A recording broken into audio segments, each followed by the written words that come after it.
Hello everyone, this is doctor Shivram Singh. Hope आप सब बहुत अच्छे होंगे और आपका पढ़ाई बहुत अच्छा चल रहा होगा। तो आज हम लोग डिस्कस करेंगे कुछ important questions from animal tissue. तो ये हमारा पहला question, which tissue provide support and flexibility to various body parts in animals. तो इसका आंसर हो जाएगा, इसके ऑप्शंस हैं connective tissue, epithelial tissue, nervous tissue and muscular tissue.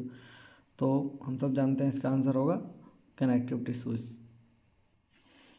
I have switched off camera जिससे कि आप लोग क्वेश्चन अच्छे से देख पाएँ स्क्रीन के ऊपर।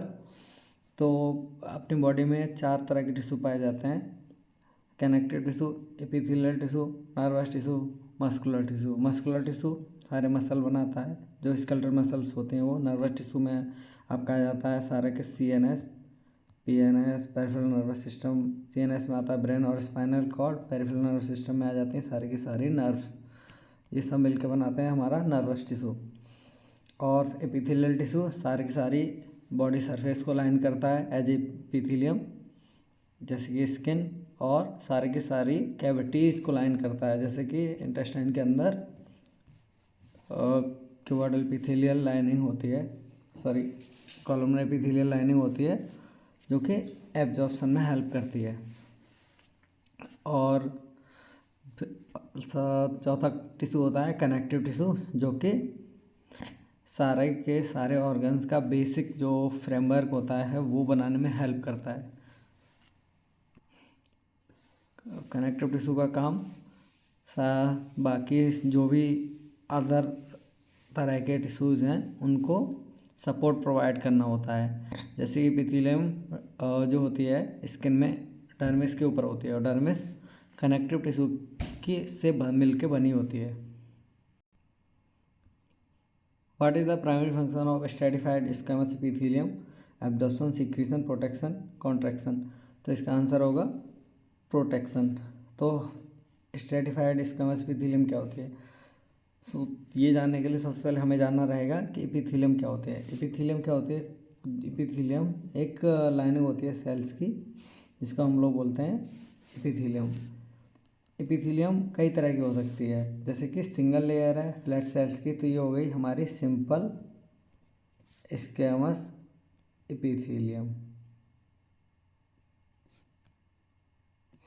और अगर सेल्स का लेंथ और हाइट और ब्रेथ बराबर है, इक्वल है, तो इस टाइप की एपिथेलियम, और सिंगल लेयर है, तो इस टाइप की एपिथेलियम को हम लोग बोलते हैं सिंपल क्यूबॉइडल। और अगर एपिथेलियम ऐसी एपिथेलियम है जो सिंगल लेयर की बनी हुई है और लेंथ ज़्यादा है, यानी कि इसकी लंबाई जो सेल्स की है वो ज़्यादा है, न्यूक्लियस बेस की तरफ है, और तो इस टाइप की एपिथेलियम को हम लोग बोलते हैं सिंपल कॉलमनर एपिथेलियम। तो ये हो जाता है हमारा एपिथेलियम के अलग अलग टाइप। एक अलग टाइप होता है स्ट्रेटिफाइड एपिथेलियम, यानी कि कॉम्प्लेक्स एपिथेलियम। स्ट्रेटिफाइड का मतलब होता है इसमें सेल्स के बहुत सारे लेयर पाए जाएं, जैसे कि हमारे स्किन में होता है, बहुत सारे मल्टीपल लेयर्स होते हैं। ऊपर की तरफ जो सेल होते जाते हैं उनका साइज़ छोटा होता जाता है। नीचे जो सेल होती है उनकी साइज़ बहुत बड़ी होती है। तो इस टाइप की एपिथेलियम को हम लोग बोलते हैं स्ट्रेटिफाइड, मतलब बहुत सारे लेयर हैं। लेयर का मतलब होता है स्ट्रेटा, स्ट्रेटिफाइड एपिथेलियम। तो अगर सिंगल लेयर है तो सिंपल एपिथेलियम होगी, और अगर मल्टीपल लेयर्स हैं तो ये स्ट्रेटिफाइड एपिथेलियम होगी। स्ट्रेटिफाइड एपिथेलियम का एग्जांपल है हमारा स्किन। सिंपल एपिथेलियम में जैसे कि तीन टाइप के हैं, simple squamous, simple cuboidal, simple columnar.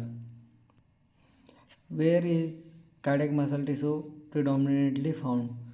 इसका आंसर सिंपल होगा, वॉल्स ऑफ हार्ट। तो कार्डियक मसल्स हार्ट में पाए जाते हैं। तो मसल 3 तरह के होते हैं, स्केलेटल, विसरल या स्मूथ मसल, या फिर और cardiac muscle. Cardiac muscle heart में पाए जाते हैं। विसरल सारे के सारे जो ऑर्गन्स होते हैं, एब्डोमिनल ऑर्गन्स, उनमें पाए जाते हैं पेरिटोनियल कैविटी के अंदर, जैसे कि intestine, uterus, fallopian tube, skull muscle, सारे के सारे स्केलेटल मसल में। स्केलेटल मसल जो होते हैं वो बोन से जुड़े रहते हैं जो मसल, उनको हम स्केलेटल मसल बोलते हैं, जो कि वॉलेंट्री होते हैं, यानी कि हमारी इच्छा के अनुसार काम करते हैं। स्केलेटल मसल, विसरल और स्मूथ मसल और कार्डियक मसल इनवॉलेंट्री होते हैं। स्केलेटल मसल्स के ऊपर लाइट और डार्क बैंड पाए जाते हैं ऐसे, तो इसलिए इनको स्ट्राइटेड भी बोलते हैं। और विसरल और स्मूथ मसल्स के ऊपर कोई बैंड नहीं पाए जाते हैं, तो इसलिए इनको नॉन स्ट्राइटेड बोलते हैं। और कार्डियक मसल्स के ऊपर बॉन्ड बैंड्स पाए जाते हैं, लाइट और डार्क, अल्टरनेट लाइट और डार्क बैंड पाए जाते हैं। और कार्डियक मसल्स ब्रांच भी होते हैं, आपस में एक दूसरे इस तरह से जुड़े रहते हैं। बहुत सारी ब्रांचिंग होती है कार्डियक मसल्स में, और ये एक यूनिट के जैसे कॉन्ट्रैक्ट करती हैं।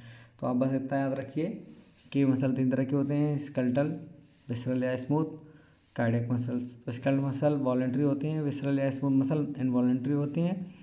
स्केलेटल मसल में अल्टरनेट लाइट और डार्क बैंड पाए जाते हैं, कार्डियक मसल में भी पाए जाते हैं, लेकिन स्केलेटल मसल में ज़्यादा प्रोमिनेंट होते हैं। स्मूथ मसल और कार्डियक मसल हमारी इच्छा के अनुसार काम नहीं करती हैं, तो इनको इनवॉलेंट्री मसल भी बोला जाता है। स्केलेटल मसल हमारी इच्छा के हिसाब से काम करती हैं, इसलिए इनको वॉलेंट्री मसल्स भी बोला जाता है। नेक्स्ट क्वेश्चन है, what is the structural unit of nervous system? Neuron, axon, synapse, dendrite. तो हम तो जानते हैं स्ट्रक्चरल यूनिट होती है नर्वस सिस्टम की न्यूरॉन। ये न्यूरॉन का एक बेसिक स्ट्रक्चर है। इसमें सेल बॉडी होती है, एक्सॉन होता है, और एक्सॉन के एंड पे होते हैं सिनेप्टिक नोड या सिनेप्टिक टर्मिनल्स, और एक्सॉन के ऊपर एक पाए जाते हैं माइलिन शीथ। तो माइलिन शीथ के बीच की जो जगह होती है उसको हम लोग बोलते हैं नोड ऑफ रैनवियर। और सेल बॉडी से बहुत छोटे छोटे प्रोजेक्शन निकले रहते हैं, इनको हम लोग बोलते हैं डेंड्राइट्स। तो ये एक बेसिक स्ट्रक्चर है, और सेल बॉडी के अंदर सारे के सारे जो यूकेरियोटिक सेल के ऑर्गेनल होते हैं वो सब पाए जाते हैं। साथ में एक छोटे छोटे ग्रैन्यूल और पाए जाते हैं, हम जिनको बोलते हैं Nisal granule, Nisal granules. NCERT में आप लोग अच्छे से देख लीजिएगा इसका डायग्राम, दो एक आध बार बना के प्रैक्टिस कर लीजिएगा, जिससे आपको सब याद हो जाए।